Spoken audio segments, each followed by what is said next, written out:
টাঙ্গাইলের দেলদুয়ার উপজেলার এলেসেন ইউনিয়ন পালপাড়া যেন শিল্পের তুলিতে আঁকা এক স্বর্ণালী গ্রাম, কিন্তু কালের বিবর্তনে ক্রমেই হারিয়ে যাচ্ছে টাঙ্গাইল জেলার ঐতিহ্যবাহী মৃৎশিল্প। বহুমুখী সমস্যা আর পৃষ্ঠপোষকতার অভাবে আজ সংকটের মুখে পড়েছে এই শিল্প। তারপরেও পূর্বপুরুষদের ঐতিহ্য ধরে রেখেছেন অনেক কারিগর। টাঙ্গাইলের দেলদুয়ার প্রতিনিধি মোহাম্মদ শাহিন মিয়ার পাঠানো তথ্যচিত্রে বিস্তারিত ডেস্ক রিপোর্টে। টাঙ্গাইলের দেলদুয়ার উপজেলার বিভিন্ন এলাকায় ছড়িয়ে ছিটিয়ে রয়েছে অসংখ্য কুটির, যেখানে বসবাস করেন মৃৎশিল্পীরা। এই অঞ্চলের অধিকাংশ মৃৎশিল্পী পাল সম্প্রদায়ের। প্রাচীনকাল থেকেই ধর্মীয় ও সামাজিক কারণে তারা এই পেশার সঙ্গে জড়িত। তাদের তৈরি নান্দনিক মাটির সামগ্রী একসময় ছিল এই অঞ্চলের গর্ব।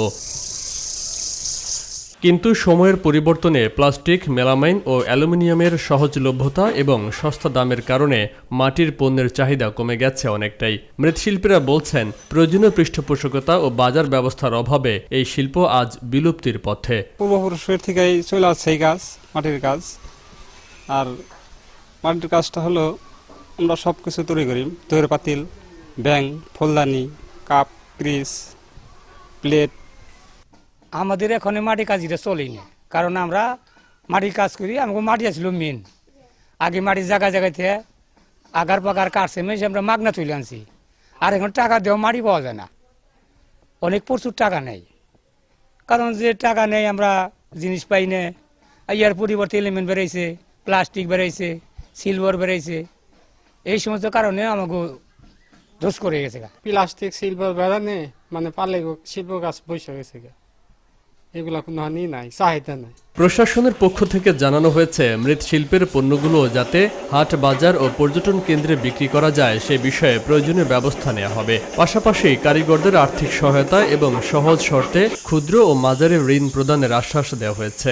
মৃৎশিল্পীদের আর্থসামাজিক অবস্থার উন্নয়নে এবং এই যে এই ঐতিহ্যবাহী শিল্পকে টিকিয়ে রাখতে যা করা যায়, আমাদের উপজেলা প্রশাসনের পক্ষ থেকে আমরা যা করতে পারি, আমার মনে হয় যে তাদেরকে আসলে আধুনিক প্রশিক্ষণ দেওয়া যেতে পারে। সেই প্রশিক্ষণের পাশাপাশি আমাদের যে উপজেলা থেকে যেই দপ্তরগুলো থেকে সহজ শর্তে ঋণ দেওয়া যায়, সেগুলোর সাথে সমন্বয় করে দিয়ে তাদের জন্য তারা যেন সহজ শর্তে ঋণ পান সেই ব্যবস্থা করা যেতে পারে। তাছাড়া বাজারজাতকরণ, ব্র্যান্ডিংয়ের ক্ষেত্রে মানুষের ভিতরে ধরনের সচেতনতা সৃষ্টি করা, যে আসলে এই মাটির পাত্রে খাওয়াটা আসলে স্বাস্থ্যের জন্য কতটা উপকারী। মেলাতে তাদেরকে একটা সুযোগ করে দেয়া, ই-কমার্সের মাধ্যমে তাদের যে প্রচারণা চালানো, যে এন্টারপ্রেনিয়ররা আছে তাদের মাধ্যমে এটার এক ধরনের অনলাইন প্রচারণা চালানো। তারপরে আবার আমাদের যে স্মারক উপহারগুলো দেই সেখানে তাদেরকে প্রায়োরিটি দেয়া, এইভাবে তাদেরকে উদ্বুদ্ধ করা যায়। তাছাড়াও কাঁচামাল প্রাপ্তি যেন নিশ্চিত হয়। আধুনিক প্রশিক্ষণ এবং সময়োপযোগী পণ্য তৈরি করে বাজার সম্প্রসারণের মাধ্যমে এই ঐতিহ্যবাহী শিল্পকে আবারও ফিরিয়ে আনা সম্ভব। ঐতিহ্যের এই মৃৎশিল্পকে টিকিয়ে রাখতে প্রয়োজন সমন্বিত উদ্যোগ ও কার্যকর পৃষ্ঠপোষকতা, এমনটি প্রত্যাশা স্থানীয়দের।